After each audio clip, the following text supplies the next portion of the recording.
அனைவருக்கும் வணக்கம்.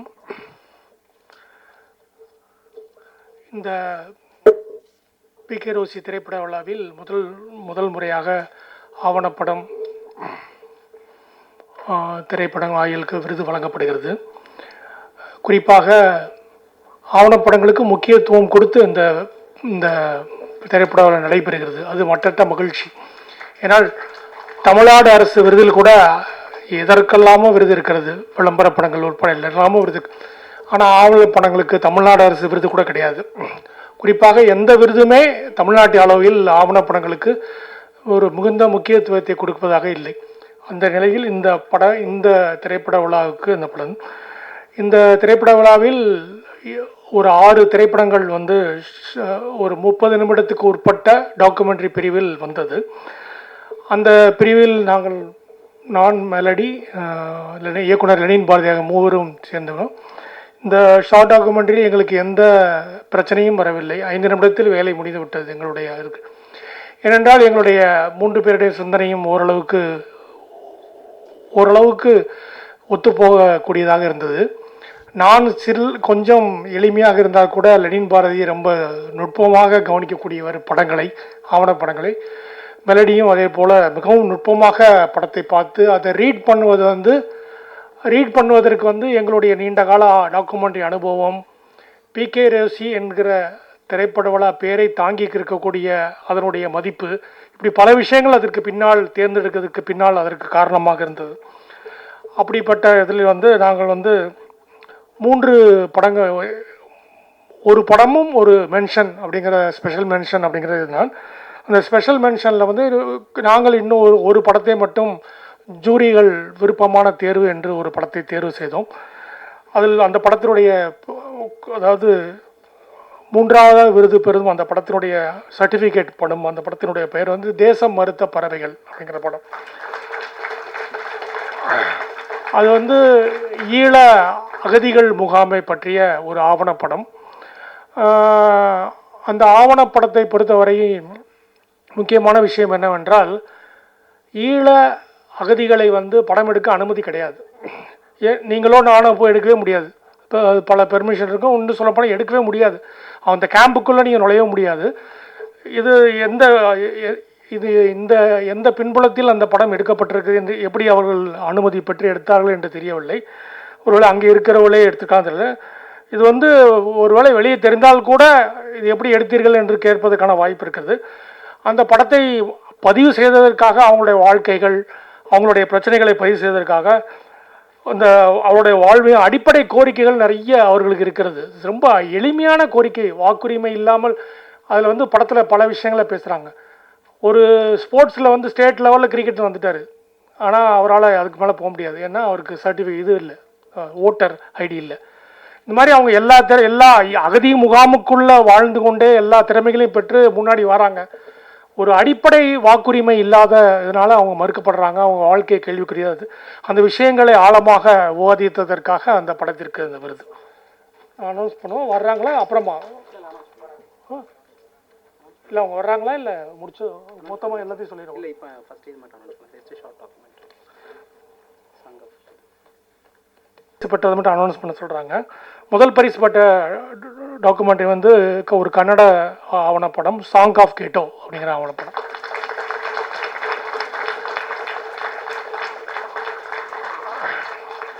அந்த படம் என்னென்னா, ஒரு சிறிய கிராமத்தில் நடக்கக்கூடிய முதலாக இப்போ 24ல் நடக்கக்கூடிய முதலாக கோவில் நுழைவு போராட்டம், டீ கடையில் தீண்டாமல் எல்லாத்தையும் பதிவு பண்ணியிருக்காங்க.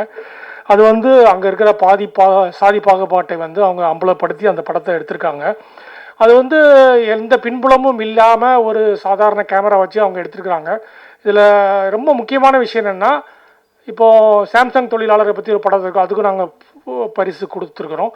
இது மாதிரி பெரிய நிறுவனங்கள், நம்மள மாதிரி நகரத்திலிருந்து படம் எடுப்பது என்பது வேறு. ஒரு கிராமத்தில் இருந்துக்கிட்டு அவங்க அங்கே இருக்கிற சாதி முறையை அம்பலப்படுத்தி படம் எடுப்பதுங்கிறது வேறு. ஏன்னா எடுத்த மறுநாள் மறுபடியும் அவங்க அதே ஊரில் குடியிருக்கணும். டீ கடையில் போய் ஒரு தீண்டாமையை படம் பிடிச்சிட்டு ஆவணப்படம் பண்ணிவிட்டு திரும்பவும் அதே ஊரில் அவங்க வசிக்கணும். ஸோ அவங்களோடு கை கோர்ப்பதற்காக இந்த படத்திற்கு நாங்கள் விருது வழங்கியிருக்கிறோம். நன்றி.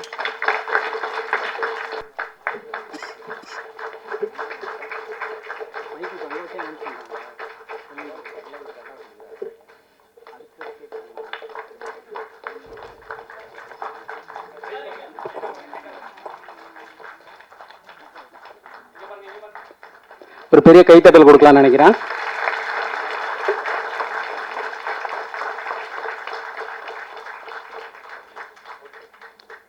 இந்திய அரசியலமைப்பு சட்டத்தின்படி ஒரு சங்கம் பதிவு பண்ணுறது சாதாரண விஷயம்.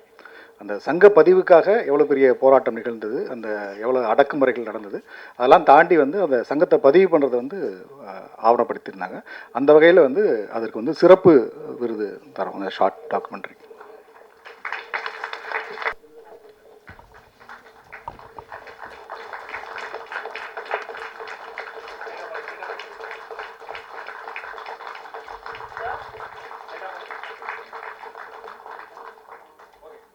தேங்க்யூ.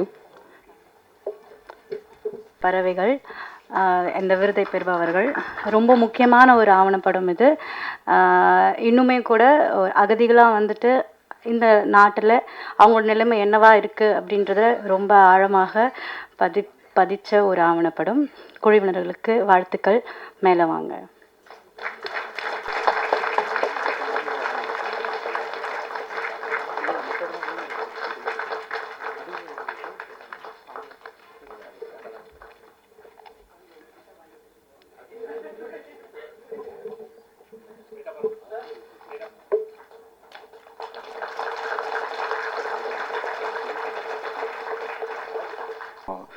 அதுவும் தோழர் சீனிவாசன் சொன்ன மாதிரி பெரிய குழப்பங்கள்லாம் இல்லை பார்க்கும்போது. ஆனால் என்ன ஒரு டாக்குமெண்ட்ரி பார்க்கும்போது ஒரு விஷயம் என்ன தோணுச்சுன்னா, இன்னும் கொஞ்சம் நமக்கு நிறைய அந்த டாக்குமெண்ட்ரியில் கவனம் செலுத்த வேண்டிய இடம் இருக்குது. ஏன்னா வந்ததில் கொஞ்சம் நிறைய போதாமைகளோடையும் இருக்குது. அப்புறம் யாரோட பார்வையிலேருந்து எடுக்கிறாங்கன்றதுலையும் நிறைய சிக்கல் இருக்குது. நிறைய வந்ததில் வந்து சில படங்கள் வந்து ஒரு என்ஜிஓ தரப்பில் இருந்து அவங்களுக்கு தேவையான விஷயங்களை மட்டும் சொல்கிறதுக்கான விஷயங்களாக இருந்தது. சில படங்கள் வந்து ஒரு தனிநபர்கள் அவர்களுடைய தனிப்பட்ட விஷயத்தை பெருசாக்குற சில படமும் இருந்தது. அந்த மாதிரியே இருக்குது. ஆனால் இன்னும் நிறைய வந்து நமக்கு ஆவணப்படுத்தப்பட வேண்டிய விஷயங்கள் நிறைய இருக்குது. அதில் இன்னும் கூடுதல் கவனம் செலுத்துறது ரொம்ப தேவையாக இருக்குது. அதுவும் குறிப்பாக நமக்கு இப்போ தோழர் சொன்ன மாதிரி தமிழ்நாடு அரசு விருதில் கூட இப்போ சமீபத்தில் கூட தமிழ்நாடு அரசு எடுத்த ஒரு டாக்குமெண்ட்ரி ஃபிலிமுக்கு வந்து வேறு ஏதோ ஒரு ஸ்டேட்லேருந்து அவார்டு கிடச்சிருக்கு. ஆனால் தமிழ்நாட்டில் அந்த மாதிரியான அவார்டு எதுவுமே இல்லை. அப்படிங்கிறதுல அந்த சூழலை இப்படி அவார்டு கொடுக்குற பட்சத்தில் இன்னும் நம்ம நிறைய அதை கவனத்தில் கொள்ளணும். இதில் வந்து நாங்கள் வந்து கிட்டத்தட்ட எங்களுக்கு 2 தான் சொல்லியிருந்தாங்க. ஒரு ப்ரைஸ் வின்னிங்க்கு வந்து ஃபஸ்ட்டு ஒன்றும், அதுக்கடுத்து ஸ்பெஷல் மென்ஷன் ஒன்று சொல்லியிருந்தாங்க. அதுக்கடுத்து நாங்கள் என்ன பண்ணோம்னா, சிலது வந்து கவனம் பெற வேண்டிய, அதாவது கவனப்படுத்தப்பட வேண்டிய ஆவணங்கள் இருந்துச்சு. அதில் ஃபஸ்ட் ப்ரைஸ் தாண்டி அதையும் வந்து இதில் பண்ணியிருக்கோம். இதில் வந்து முதல் பரிசு பெறுறது வந்து ரெக்கார்ட் டான்ஸ் அப்படிங்கிற ஒரு ஆவணப்படம். அதுக்கு ஏன் கொடுத்தோம் அப்படின்னா, அது நாடோடி விளிம்பு நிலையில் இருக்கிற ஒரு நாடோடி கலைஞர்கள், அதாவது ஒரு நாடோடி மக்கள் கூட நாடோடி உதிரியாக அங்கங்கேருந்து சேர்ந்த கலைஞர்கள் வந்து இன்றைக்கி நவீன தொழில்நுட்பத்தினால் கலைஞர்களுடைய வடிவங்கள் மாறுறது மூலமாக அவங்க ஒளிஞ்சு கொண்டிருக்கிற நிலையிலையும் வந்து அதில் எச்சமாக மிஞ்சி நிற்கிறாங்க. அதை வந்து ஒரு பெரும் உழைப்பு செலுத்தி கூட இருந்து பதிவு பண்ணியிருக்கிறாங்க முழுக்க. அதில் எந்தவித அந்த டாக்குமெண்ட்ரி எடுத்தவங்களுடைய ஒரு எண்ணம் கூட அதில் பிரதிபலிக்கலை. அதுதான் ரொம்ப முக்கியமானதாக இருந்தது. முழுக்க அந்த உதிரி கலைஞர்களுடைய அவங்களுடைய பொறுமல்கள், அவங்களுடைய கேவல்கள், அவங்களுடைய சின்ன சந்தோஷம் எல்லாத்தையுமே அதை ரொம்ப எந்த நம்மளுடைய பார்வையிலேருந்து ஒரு சிறு ஒரு ஒரு அண்டர்லைன் கூட பண்ணாமல் ரொம்ப அழகாக அவங்க டாக்குமெண்ட் பண்ணியிருக்காங்க. அந்த அடிப்படையில் அதுக்கு வந்து ரெக்கார்ட் டான்ஸ்க்கு வந்து முதல் பரிசு.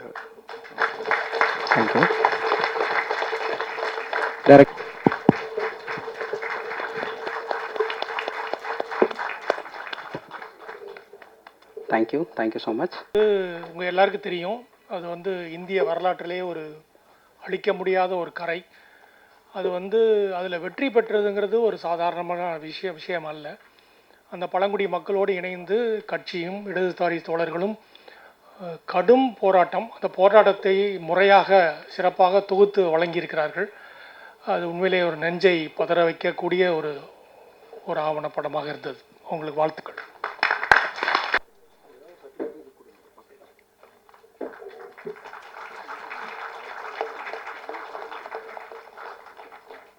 நிறைய பேசணும்.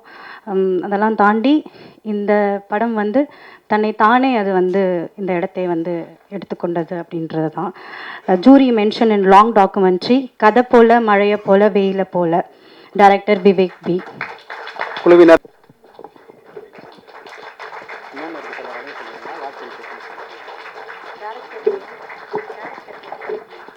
Vivek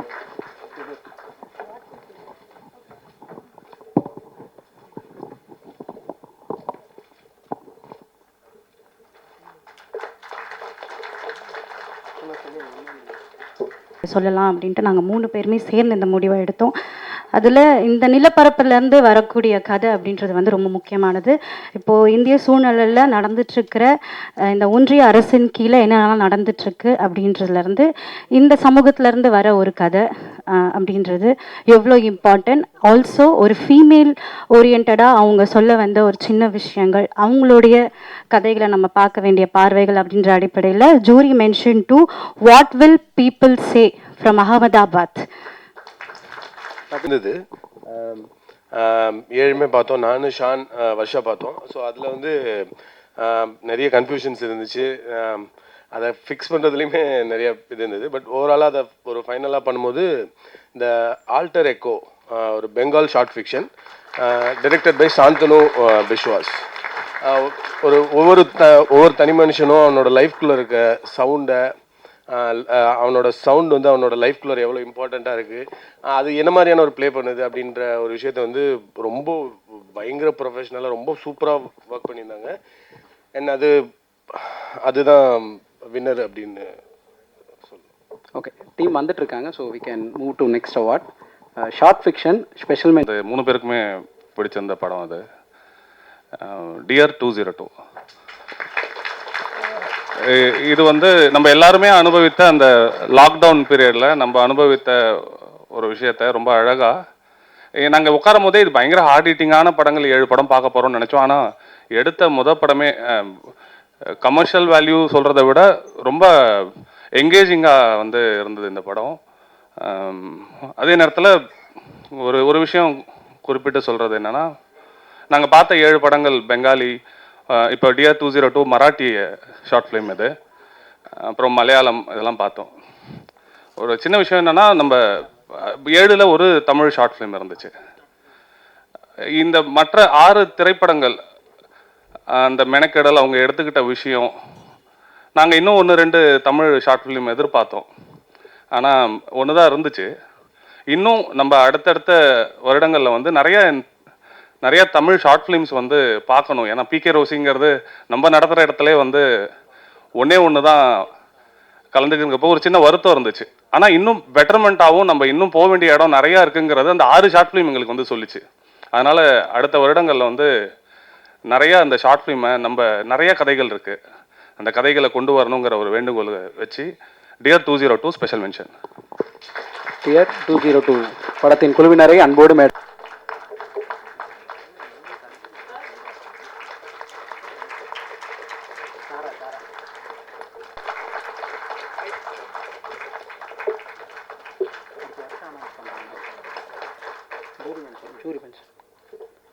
So next we have short fiction.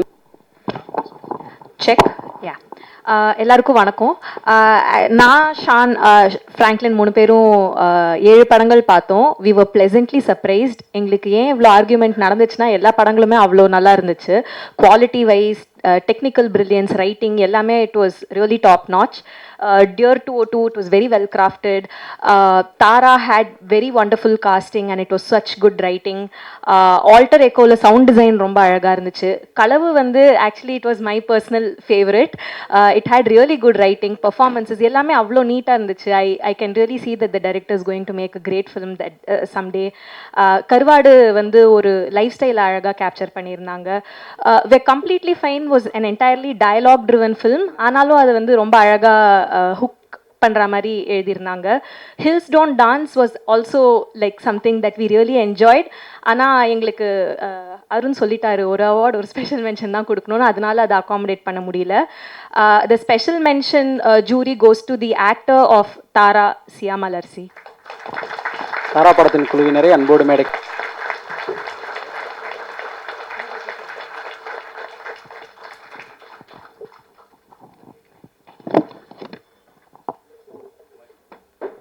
Transgender Rights Amendment Bill that is now a law which criminalizes the very existence and the identity that the film tries to speak about. I'd like to read out a statement from my producer Zina Sagar, just 30 seconds. I do want to acknowledge the context in which this film is being shown at your festival. The rights of transgender people are being stripped away. We are being told to strip our bodies to prove our identities. we are being criminalized. As a Dalit woman of trans experience, I have lived with my merit being questioned and taken away, and now even my very existence is being put on trial. I urge you all to speak up in support and in solidarity with trans people. Stand with us, show up for us in these difficult times. From Sia Malsi, the recipient of this award, my identity has been questioned many times, but friends and filmmakers like Ashutosh and Zeena gave me hope. Because of them, Tara is not just a role, it is who I am. Thank you for giving so much love to Tara. Let's stay connected, stay strong, and stand together. Thank you so much. அதனால சைட்டேஷனை ஆங்கிலத்தில் எழுதினோம். We had a wonderful time watching all the 8 films, Dinakar and Manoj. The best fiction feature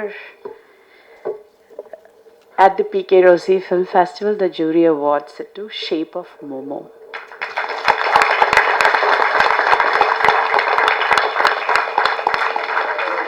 ஒரு citation இருக்கு, ஒரு 3 lines. For its poetic restraint, its layered portrayal of relationships with their inherited contradictions amidst the rapidly changing landscape, and its ability to transform the ordinary into something profoundly moving. Shape of Momo stands out as a powerful work of independent cinema. Thank you so much. So இந்த படம் வந்து I think we were lucky to watch it. நம்ம எல்லாரும் தேட்டரில் first day இங்கே தான் பார்த்தோம், அதுக்கப்புறம் வி வாட்ச் இட் அலோன். இந்த படம் வந்து ரொம்ப ஸ்பெஷலாக இருந்துச்சு.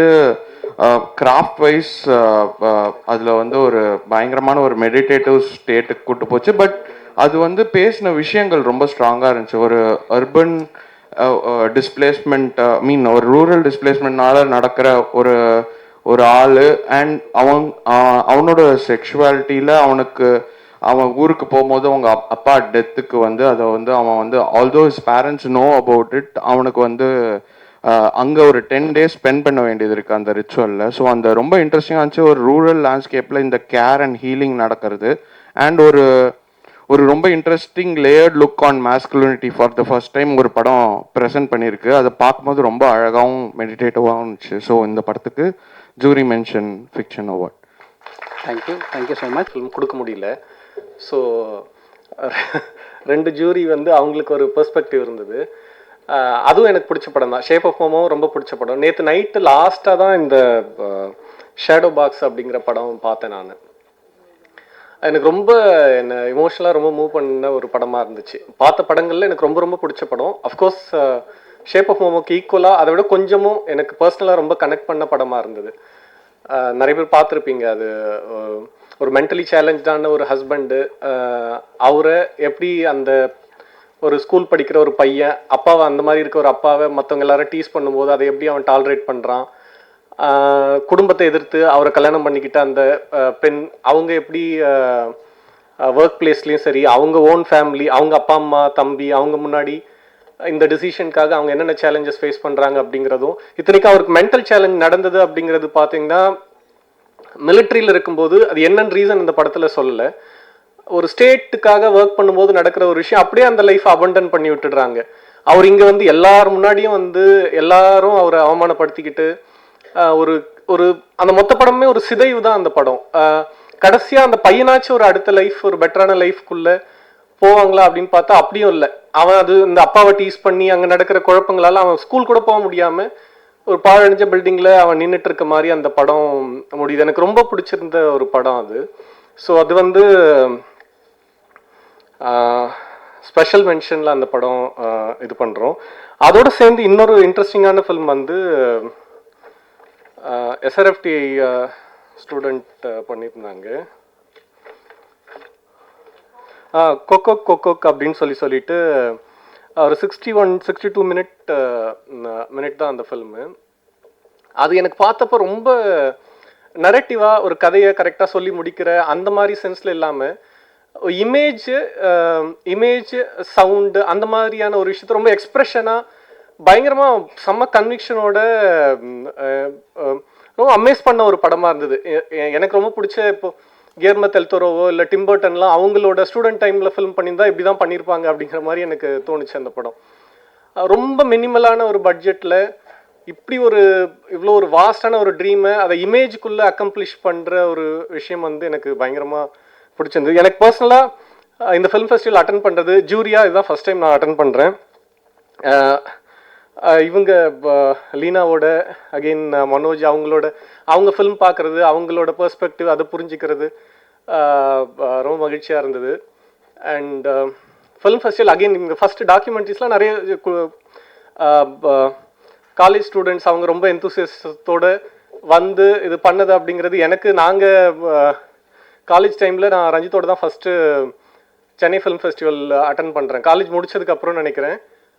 அப்போ வந்து ரஞ்சித் கிட்ட ஐடி கார்டு இருந்தது ஃபெஸ்டிவலுக்கு உள்ளே போகிறதுக்கு உட்லண்ட்ஸ் தேட்டரில். நான் வந்து ஐடி கார்டு இல்லாமல் போகிறேன். டேக் மட்டும் என்கிட்ட ஐ திங்க் டேக் ரஞ்சித் வச்சுட்டு இருந்தான்.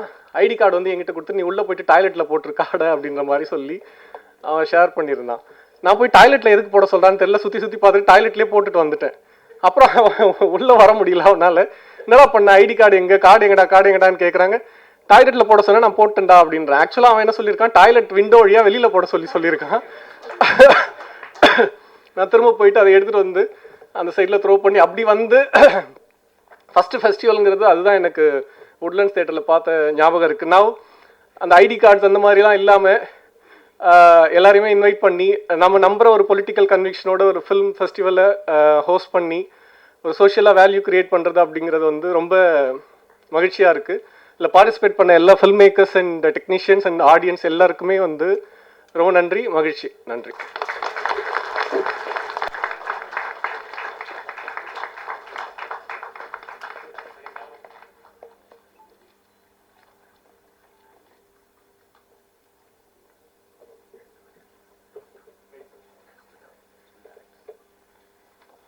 மாதிரி சுமார் 500 என்ட்ரிஸ் வந்திருந்தது எங்களுக்கு across categories. So 350 short films, ஒரு 130 டாக்குமெண்ட்ரிஸ், அதுக்கப்புறம் ஒரு 70 ஃபீச்சர் ஃபில்ம்ஸ். ஸோ இது எல்லாத்தையும் ஒரு ப்ரீ செலெக்ஷன் ஜூரி வச்சு பார்த்தீங்கள. இந்த வாட்டி ஒரு சில சிக்கல்கள் இருந்தது. கரெக்டான டைமில் மினிஸ்ட்ரியிலிருந்து எங்களுக்கு பெர்மிஷன்ஸ் வந்து சேராதனால ஃபீச்சர் ஃபில்ம்ஸ் எல்லாம் எங்களால் இந்த ஸ்க்ரீனில் போட முடியல. ஆனால் ஷார்ட் ஃபில்ம்ஸ், டாக்குமெண்ட்ரிஸ் எல்லாத்தையும் நாங்கள் வந்துட்டு கொத்தேல செகண்ட் ஸ்க்ரீனிங் பிளான் பண்ணி வச்சிருந்த இடத்துல நிறையா போட்டிருந்தோம். உங்களில் பலர் அதெல்லாம் பார்த்துருப்பீங்கன்னு நினைக்கிறோம். ஸோ இந்த மாற்றத்துக்கு எங்களுடைய வருத்தத்தை தெரிவிச்சுக்கிறோம். We are very sorry for this confusion this time, because we all wish that such good films be enjoyed in this theatre. But will make sure அடுத்த வருஷம் நாங்கள் வந்துட்டு சரியான முறையில் எந்த படத்தையும் நீங்கள் மிஸ் பண்ணாத வகையில் ரொம்ப ஏர்லியராகவே பிளான் பண்ணி எல்லா படத்தையும் நீங்கள் வந்து மல்டிபிள் டைம்ஸ் இந்த தேட்டர்லையும் அந்த தேட்டர்லையும் பார்க்குற மாதிரி நாங்கள் பிளான் பண்ணுறோம். அதுக்கப்புறம் இனாகரல் செரிமனியில் வந்துட்டு நம்ம சீனுவனனும் லெனின் ராஜேந்திரனும் முக்கியமான விஷயங்களை முன் வச்சாங்க. அதாவது ரசனை மாற்றம் அப்படிங்கிறது இந்த நம்ம சூழலில் எவ்வளோ அவசியம் அப்படிங்கிறத பற்றி லெனினா நான் சொல்லியிருந்தாரு. அதே மாதிரி சீனு நான் சொல்லியிருந்தாரு, நம்ம வந்துட்டு டீசென்ட்ரலைஸ் பண்ணணுங்கிற ஒரு விஷயத்த சொல்லியிருந்தாங்க. அதாவது சென்னையை மட்டுமே மையப்படுத்தி திரைப்பட விழாக்களோ இந்த மாதிரி ஈவெண்ட்ஸ் நடக்காமல் சிறு நகரங்களுக்கெல்லாம் வந்து இந்த மாதிரி திரைப்பட விழாவை கொண்டு போகணும் அப்படின்னாரு. இது வந்து ரொம்ப ரொம்ப முக்கியமான பாயிண்ட். ஏன்னா நம்மள பலர் வந்து என்ன திரைப்பட விழாவினுடைய தேவை என்ன இந்த காலத்தில், I mean, to non-Tamil speakers, I was just trying to say there are a lot of questions about why do we need a film festival in an era of digital downloads and streaming and all that. So பெருவாரியாகவே நிறைய பேருக்கு வந்துட்டு இந்த questions இருக்குது. எதுக்கு இன்றைக்கெல்லாம் வந்து ஒரு லிஸ்ட்டை கொடுத்துட்டீங்கன்னா நாங்கள் டவுன்லோட் பண்ணி படம் பார்த்துக்கோம்ல வீட்டில் அப்படிங்கிறது. ஒன்று மிக முக்கியமான காரணம் எல்லாருக்குமே தெரியும், சினிமாங்கிறது வந்துட்டு ஒரு கலெக்டிவாக எப்போவுமே நம்ம என்ஜாய் பண்ணிட்டு இருக்க ஒரு ப்ராசஸ். இப்போ இந்த லாஸ்ட் 10-15 இயர்ஸாக வந்து ஸ்ட்ரீமிங், இண்டிவிஜுவலைஸ்ட் வியூவிங், வீட்லேயே லேப்டாப்ஸ் அதெல்லாம் வச்சு பார்க்குறோம். ஆனால் எந்த அளவுக்கு ஒரு படத்தை உட்காந்து because cinema is also an art in time. It is an art of time, but it's also an art in time. எல்லா நிகழ்த்துக்களை மாதிரி அதை நிகழ்த்தும் போது அது கூடவே பார்க்கணும். நம்ம வீட்டில் பார்க்கும்போது பாஸ் பண்ணி வச்சுட்டு ஒரு வாரத்துக்கு அப்புறம் பார்க்கறது. என்னோட சில ஃப்ரெண்ட்ஸ் எல்லாம் இருக்காங்க, 2 வருஷமா ஒரு படத்தை பார்த்துட்டு இருக்கேன் அப்படிங்கிறான். பாஸ் பண்ணி வச்சு பார்த்துட்டு. ஸோ இதுக்கு எல்லாத்துக்குமே ஒரு முதல் வந்து மாற்று சினிமாவுக்கான ஒரு இடம். இன்னைக்கு அது எப்படி இருக்குன்னா மாற்று வியூவிங், அதுதான் ஒரிஜினல் வியூவிங்காகவே இருந்தது. இன்னைக்கு இதுவே ஒரு ஆல்டர்னேட்டிவ் வியூவிங்காக இருக்குது. என்னன்னா ஒரு படத்தை ஸ்டார்டிங்லேருந்து எண்டு வரைக்கும் ஒழுங்காக பாருங்க, ஒரு இடத்துல உட்காந்து அமைதியாக பாருங்க அப்படிங்கிறது. ஸோ முதன்மை இன்றைய தேவைங்கிறது வந்து ஒரு படத்தை எல்லாத்தையும் முழுசாக பார்க்க வைக்கணும் ஒரு இடத்துல, ஒரு குரூப் ஆஃப் பீப்புளை. ஸோ அப்படிப்பட்ட ஒரு குரூப் ஆஃப் பீப்புள் வந்து ஒரு படத்தை ஒரு இடத்துல பார்க்குறாங்கும் போது அவங்களால ப்ராப்பராக அதை பற்றி எக்ஸ்பிரஸ் பண்ண முடியும். பக்கத்தில் உட்காந்துட்டு இருக்கவங்ககிட்டயோ இல்லை வீட்டில் போய் ஒருத்தவங்ககிட்டயோ இல்லை அந்த படத்தை பற்றின ஒரு memory, because cinema functions on the nature of memory. இவ்வளோ காட்சிகள் ஒரு படத்தில் இருந்தாலும் கடைசியாக ஒரு சில நாட்களுக்கு அப்புறம் ஒரு சில மொமெண்ட்ஸ், ஒரு சில காட்சிகள் தான் நம்ம மனசில் தங்குது. ஸோ அந்த மெமரி ஆஸ்பெக்ட் கிக்கின் ஆகிறதுக்கு வந்துட்டு லார்ஜ் ஸ்க்ரீன் வந்து ரொம்ப முக்கியம். அந்த டார்க்னஸ், அந்த லார்ஜ் ஸ்க்ரீன் ஒரு குரூப்போட பார்க்கும்போது வந்துட்டு things get inside as. I mean, like, we feel more also for such kind of viewing experience. So, in every way, இப்போ நீங்கள் வந்துட்டு பொலிட்டிக்கலாக பார்த்தாலும் வந்துட்டு ஒரு கியூரேஷன் அப்படிங்கிறது வந்துட்டு அதுக்கு பின்னாடி வந்து ஒரு இன்டென்ஷன் இருக்கும். ஓகே, அதுக்கு பின்னாடி சில காரணங்கள் இருக்கும். ஸோ ஒவ்வொரு ஃபெஸ்டிவலுக்கும் பின்னாடியும் ஒவ்வொரு அமைப்புகளுக்கும் பின்னாடியும் வந்துட்டு என்ன காரணங்களுக்காக அப்படின்னு. ஸோ இந்த இடத்துல நான் எதை பற்றி பேச விரும்புகிறேன்னா, ப்ரீஃபாக தமிழ்நாட்டில் இப்போ ரீசெண்டாக வந்துட்டு ஃப்ரான்ஸில் வந்துட்டு ஒரு முதல் முறையாக வந்துட்டு ஒரு தமிழ் இண்டிபெண்டன்ஸ் சினிமா கான்ஃபரன்ஸ் நடந்துச்சு. இப்போ தான் இந்த வாரம் தான், இன்னும் அது போய்கிட்டு இருக்குங்க. ஸோ அது வந்து Dalit cinema, Tamil independence cinema பார்த்தினா ஒரு கான்ஃபரன்ஸ். ஸோ என்னையும் அதில் அழைச்சிருந்தாங்க. அதில் ஒரு 2-3 நாள் நான் போய் கேட்கும்போது எல்லா பேப்பர்ஸும் அதில் வந்து lots of academics, lots of post doc fellows, PhD fellows, they are coming and presenting their thesis. எல்லா தீசிஸ்லையும் பார்த்தா பா ரஞ்சித், மாரி செல்வராஜ், பல இயக்குனர்கள் தமிழ்நாட்டில் வந்துட்டு எப்படி வந்து சினிமாவை மீட் எடுத்திருக்காங்க அப்படிங்கிற ஒரு பெர்ஸ்பெக்டிவை வந்துட்டு எல்லாருமே எஸ்டாப்ளிஷ் பண்ணிட்டு இருந்தாங்க. இன்னும் சில அகாடமிக்ஸ் வந்து என்ன மாதிரி ஒரு இன்ட்ரெஸ்டிங் பாயிண்ட் சொல்லியிருந்தாங்கன்னா, 70கள் 80கள் 90கள் இந்த காலகட்டங்களில் தமிழ்நாட்டில் வேரூன்றி நடந்த தலித் இயக்கங்கள், அந்த இயக்கங்கள் தலித் அரசியலுக்காக நடந்த இயக்கங்களும் அந்த இயக்கங்களினுடைய விழுதுகள் தான் இன்னைக்கு நம்ம பார்க்குறோம். அதனுடைய ஃப்ரூட்ஸை தான் நம்ம இன்னைக்கு வந்துட்டு ஒரு வகையில் என்ஜாய் பண்ணிட்டு இருக்கோம். அந்த இயக்கங்கள் எவ்வளோ முக்கியம் அப்படிங்கிறத பற்றி பேசியிருந்தாங்க. அப்போ நான் அதை பார்த்துட்டு இருக்கும்போது நான் யோசித்தேன், அப்போ தமிழ் சினிமாவுக்கான இயக்கங்கள்ங்கிறது வந்து எப்படி இருந்தது, என்னவா இருந்தது அப்படின்னு யோசிக்கும் போது வந்துட்டு என்னுடைய அனுபவத்தில் எனக்கு தெரிஞ்ச விஷயங்களை நான் கூட ஷேர் பண்ணிக்க விரும்புகிறேன். ஏன்னா ஒரு சிலருக்கு வந்து இதை பற்றிலாம் தெரியாமல் இருந்திருக்கலாம். ஆக்சுவலாக எனக்கு தெரிஞ்ச வரைக்கும் ஒரு 90களில் பார்த்தீங்கன்னா மெட்ராஸ் ஃபிலிம் சொசைட்டி இங்கே இருந்தது. நிறையா ஆர்ட் ஹவுஸ் ஃபிலிம்ஸு, விதவிதமான ஃபிலிம்ஸை டைரெக்டாகவே நம்ம ஃபாரின் எம்பசிஸ் மூலமாக வந்து அவங்க வந்துட்டு ஸ்க்ரீன் பண்ணிட்டு இருந்தாங்க. அப்புறம் 90களுக்கு அப்புறம் பார்த்தீங்கன்னா முக்கியமாக நம்ம இங்கே சீனிவாசன்னா இருக்கார், RR சீனிவாசன், அவங்களுடைய காஞ்சனை திரைப்பட இயக்கம் அது வந்துட்டு சவுத் தமிழ்நாடுல திருநெல்வேலியில் வந்து மிக மிக முக்கிய ஒரு திரைப்படம் இயக்கமாக இருந்தது. எங்கள் எல்லாத்துக்கும் வந்துட்டு அதை பற்றி கேள்விப்பட்டுட்டே இருப்போம். அவங்க போட்ட திரையிடல்கள், அவங்களுடைய விவாதங்கள், இதை பற்றியெல்லாம் வந்துட்டு இது பண்ணுவோம். மதுரையில் பார்த்தீங்கன்னா வந்துட்டு யதார்த்தா ராஜன் அப்படின்னு ஒருத்தர், யதார்த்தா ஃபிலிம் சொசைட்டின்னு ஒன்று இருந்தது. மதுரையிலேயே நம்ம அமுதனும் வந்துட்டு பல விதமான திரையிடல்கள் இன்னைக்கு வரைக்கும் பல முன்னெடுப்புகள் நடத்திட்டு இருக்காரு. சென்னையில் பார்த்தீங்கன்னா வந்து நிழல் பதியம் திருநாவுக்கரசு அவர்கள், அதுக்கப்புறம் தமிழ் ஸ்டுடியோ அருண், இவங்க எல்லாருமே பார்த்தீங்கன்னா இந்த அமைப்புகள் மூலமாக தமிழ் சினிமாவை செழுமைப்படுத்தணும் அப்படின்னு அவங்கவுங்க வகையில் வந்து முயற்சி பண்ணுறாங்க. அது எப்படி நடக்குது அப்படிங்கிறதுல நமக்கு வந்துட்டு ஒரு சில கருத்து இதுகள் இருக்கலாம். பட் ஓவரால் அது இருக்கணும். கண்டிப்பாக ஒரு வளமான ஒரு சமூகத்துக்கு வந்து அந்த கருத்து பரிமாற்றல் இருக்கணும். அதை எல்லாத்தையும் தாண்டி இவங்க என்ன முயற்சி பண்ணுறாங்கன்னு பார்த்தீங்கன்னா, ஒரு ஸ்ட்ராங்கான அடித்தளம் அமைக்கிறதுக்கு அவங்கவுங்க முறையில் அவங்களுடைய வேலைகளெல்லாம் விட்டுட்டு, இப்போ நானும் வந்துட்டு அந்த மாதிரி ஒரு ஃபிலிம் சொசைட்டி, கோணங்கல் ஃபிலிம் சொசைட்டின்னு தமிழ்நாட்டில் இருந்தது. ஒரு 10-15 வருஷமாக அதை நாங்கள் நடத்தினோம் தமிழ்நாட்டில். கோயம்புத்தூரில் இருக்கிற PUCL நண்பர்கள், ML நண்பர்கள், இவங்கெல்லாம் கூட தான் நான் வந்து வளர்ந்தேன். ஆக்சுவலாக என்னோட 17 வயசில் அந்த ஃபிலிம் சொசைட்டிக்கு போய் தான் அங்கே தான் இதுதான் சினிமாவா, இப்படியும் சினிமா இருக்க முடியுமா அப்படின்னு பார்த்தோம். ஸோ இத்தனை நான் மென்ஷன் பண்ண இந்த ஃபிலிம் கிளப்ஸ், ஃபிலிம் சொசைட்டிஸ் ஆக்சுவலாக 10 மடங்கு இருந்திருக்கணும். தமிழ்நாட்டோட பாப்புலேஷனுக்கும் இங்கே இருக்கக்கூடிய கலாச்சார இதுக்கும் வந்து நமக்கு அவ்வளோ இருந்திருக்கணும். ஆனால் சொற்ப எண்ணிக்கையில் அங்கே ஒன்றும் இங்கே ஒன்றும் தான் இருந்திருக்கு. இந்த அமைப்புகளுடைய வேலையினுடைய ஒரு ஃப்ரூட்டை தான் இன்னைக்கு தமிழில் வந்துட்டு எத்தனை மாற்று சினிமாக்கள் வந்திருக்கோ, எத்தனை ஆல்டர்னேட்டிவ் வாய்ஸஸ் வந்திருக்கோ, அதுக்கு எல்லாத்துக்கும் ஒரு பின்புலத்தில் பார்த்தீங்கன்னா எங்கேயோ யாரோ கொண்டு போய் ஒரு வேட்டி கட்டி ஒரு படம் காட்டினதோ, இல்லை ஏதோ ஒரு அவங்க செலவில் ஒரு ஸ்க்ரீன் எடுத்து அவங்க ப்ரொஜெக்டர்லையும் பைக்கில் பெட்ரோல் ஓட்டும் போய் படம் காட்டினதனுடைய இது வந்துட்டு sometimes in order to judge a movement or to judge a thing, you can't judge it from that seminal time. சமகாலத்தில் அதை ஜட்ஜ் பண்ண முடியாது. ஒரு விஷயம் நடந்து முடிஞ்சதுக்கு அப்புறம் ஒரு 10 வருஷத்துக்கு அப்புறம் ஒரு 15 வருஷத்துக்கு அப்புறம் பார்த்தீங்கன்னா தான் அது என்ன இம்பாக்ட் கிரியேட் பண்ணியிருக்க ஆடியன்ஸுக்குமே உங்களுக்கு புரியும்.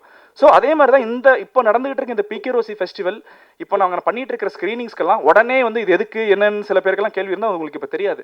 இங்கே வந்து படம் பார்க்குற ஒவ்வொரு இயக்குனர் ஆகணும்னு நினைக்கிற ஒருத்தவங்களும், இங்கே பார்க்குற ஃபிலிம்ஸும், இங்கே வந்து உங்களுக்குள்ளே நடக்கிற இன்ட்ராக்ஷன்ஸ், இங்கே வந்திருக்க ஃபில்ம் மேக்கர்ஸோட நடக்கிற இன்ட்ராக்ஷன்ஸ், இதனுடைய பலனெல்லாம் இன்னும் கொஞ்சம் வருஷத்தில் பார்ப்பீங்க. தமிழ் சினிமாவில் வந்து varying voices, divorce voices, powerful voices வரும். அப்படி வரும்போது தமிழ் வாழ்வியல் வந்து உலகம் முழுக்க இன்னைக்கு எப்படி நம்ம பல நாட்டு கலாச்சாரத்தினுடைய வாழ்வியலை வந்து ஸ்க்ரீனில் பார்த்து ரசிச்சுட்டு இருக்கோமோ, தமிழ் வாழ்வியலை நான் எத்தனையோ ஃபெஸ்டிவல்ஸ் போய் நான் ஏற்கப்பட்டிருக்கேன். நான் ஒருத்தன் தானா, அதாவது என்ன நிறைய இடத்துல அண்டர் டாக்காக தான் பார்ப்பாங்க. நான் சும்மா சாதாரணமாக போய் உட்காந்துருப்பேன், என்னது ஏதோ ஒரு ஊர்லேருந்து ஒருத்தர் வந்திருக்காங்க இப்படி தான். ஐ மீன் ஐம் டாக்கிங் அபவுட் ஒரு வேர்ல்ட் ஸ்டேஜில் உட்காந்துருக்கும் போது என்ன தமிழ் சினிமாவை பற்றி யாருக்கும் அப்பார்ட் ஃப்ரம் மெயின் ஸ்ட்ரீம் சினிமாவை தாண்டி வேற எந்த நேம்ஸும் நமக்கு இல்லை இல்லையா, நமக்கு அந்த ட்ரெடிஷனே இல்லை. இப்போ கேரளாவில் பார்த்தீங்கனாலும் பெங்காலில் பார்த்தீங்கனாலும் 70கள் 60கள் இருந்து அந்த ட்ரெடிஷன் இருந்தது. ஏன்னா அவங்க அந்த ஃபிலிம் சொசைட்டி மூவ்மெண்ட்டை வந்து ரொம்ப ஸ்ட்ராங்காக கைப்பற்றிட்டாங்க. இப்போ உங்களுக்கு தெரியுமா தெரியல, அதாவது வந்து Chidananda Das Gupta, father Gaston Roberge, அவரெல்லாம் வந்து சர்ச் பாதிரியார் father Gaston Roberge, I think is Italian நினைக்கிறேன். அவங்கெல்லாம் வந்து பயங்கரமாக 50கள் 60களில் வந்து பெங்காலில் செஞ்ச விளைவு தான் ஒரு ரேவும் கட்டக்கும் அங்கே உருவானாங்க.